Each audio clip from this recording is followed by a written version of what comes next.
Are there consequences to minting new tokens on a public blockchain? Our number one moment this week.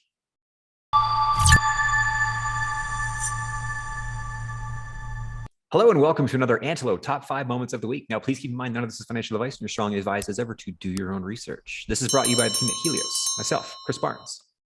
And Waxer.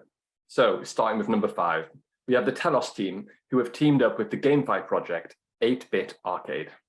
Yeah, so Telos, along with many L1s, have their eyes on GameFi as being around to bring in new users and showcase what blockchains can do in the real world. Specifically, a highly performant blockchain like Telos with free transactions, half-a-second block time, and a strong community chain governance. 8-Bit Arcade is aiming to empower game developers by providing them control over their intellectual property. 8-Bit is targeting various game demographics with retro, indie, and modern interactive games. Their platform, which will be available via mobile devices, will offer a subscription and free-to-play model. For new games being developed, they even offer a test arcade where your game can be tested for feedback. A successful game can even be considered for Kickstarter funding. And now for number 4. So Adenia have collected their Pomelo fund and built a great public good in the block producer Undiscoverable BP list. Yeah, so the Adenia team is one of those teams that just keeps building and delivering value. They are the same guys behind block producer EOS Costa Rica that happens to refuse to buy votes. And so because of this principled stance, finds themselves, like many others with a similar disposition, in an unpaid position on the EOS network. That aside, they do submit grant proposals on the EOS token inflation funded platform called Pomelo, which is a public good crowdsourcing platform using a quadratic formula, just like Gitcoin.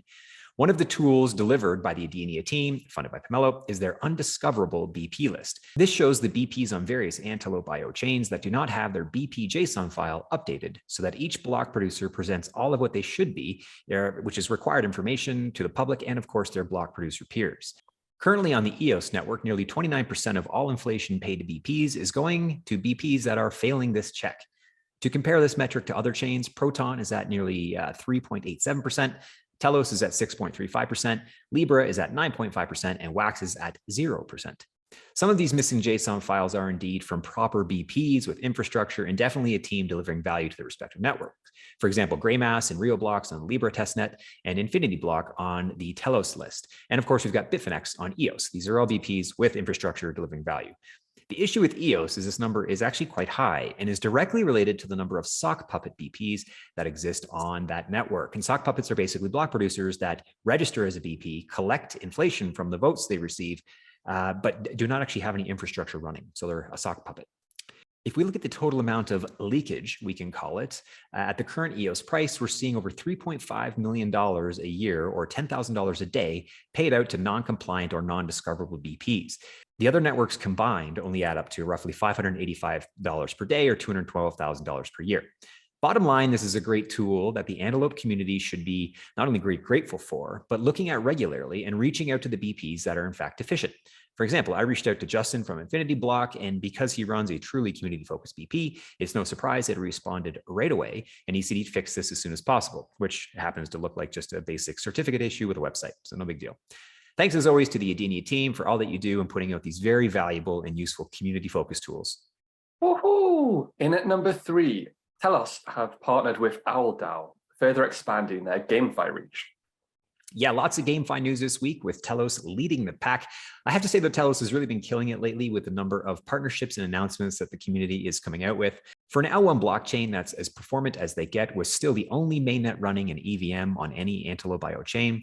And Telos having a fully diluted market cap of only $67 million and sitting in the 400th or so spot of all cryptos, it does certainly seem, in my opinion, to be an undervalued coin, not financial advice. So for this update, Telos has announced the addition of OwlDAO to its GameFi ecosystem. And OwlDAO is a gaming platform with over 4,000 casino games with sportsbook options. When you connect your wallet, it's nice to see Anchor wallet symbol there from Graymass is one of the ones, along with MetaMask and even the Wax Cloud wallet. There are also some heavy hitter chains running with OwlDAO. For example, Phantom and Near are also listed. So great company for Telos to be alongside. Keep it up, Telos community, and your Telos Foundation with these great ecosystem additions. For number 2, the ENF have joined the Blockchain Gaming Alliance as a silver sponsor. Yeah, so this is the last edition this week on the GameFly front, with the ENF joining the Blockchain Gaming Alliance, or BGA. This is an alliance with many existing blockchain contributors from Algorand, Phantom, who are both silver sponsors like the ENF, and then a great list of gold sponsors from Ubisoft, AMD, Galaxy Interactive, Mythical Games, Kronos, Zilliqa, Near, and even Atomic Hub and Wax are listed there. The BGA aims to raise individual and business awareness about how blockchains can transform games and improve and disrupt existing business areas. It's good to see the ENF joining forces with other big players like this, as it's undeniable that the GameFi space would be quite competitive between various L1s to capture some of this growing market share. AntelopeIO/EOSIO Tech is definitely well represented, with both EOS and Wax being sponsors. And what's also notable is Nicolas Gillot, who is the founder and CEO of Ultra, another Antelope/EOSIO chain that is 100% focused on GameFi, is a board member of the GBA. Bottom line, this tech stack that we all love is very well represented within the BGA, and we look forward to seeing what games come out and how the Antelope chains take over the GameFi space. And now for number one, our top AntelopeIO moment of this week is that the proposed Proton MSIG has passed effectively and doubled the XPR token supply. Yeah, so this was our top moment last week, and now that the MSIG has passed, it seems only appropriate to have it again on our top moment this week. So what has basically happened as an MSIG was approved by 15 of the top 21 BPs on the Proton blockchain to effectively double the XPR, which is the native token of Proton, token supply. This amounted to minting roughly $24 million USD of new tokens, 17 million of which were destined to the primary development team, which is known as Metallicus.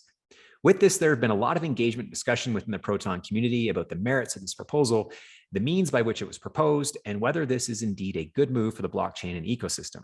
Many see this as a necessary action to ensure this L1 blockchain continues to get built on by the primary developer team, Metallicus, while others think this is too many tokens at once and feel that there are other ways to approach the issue of continued funding and development. One of the primary concerns that I noticed was the way in which the MSIG actually passed. In delegated proof of stake chains that run 21 block producers, which is what Proton does, 15 are needed to sign an MSIG to actually change system contracts like the total token supply, which this was. In this case, what we saw happen was the Metallicus team used a custodial wallet called MP Custodial for metal pay users. So basically, this is customer funds, but controlled by Metallicus, which in fact was the largest staked account on the network.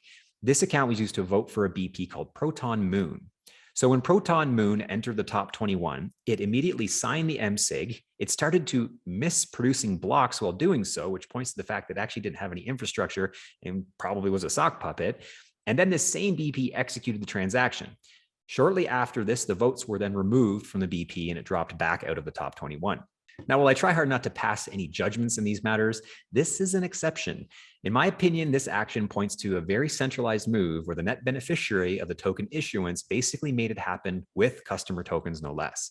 This reminds me of what we saw recently on the EOS blockchain, where $68 million USD worth of EOS were minted with almost no broad public communication until roughly at the time was around 11 of 15 PPs had already signed the MSIG.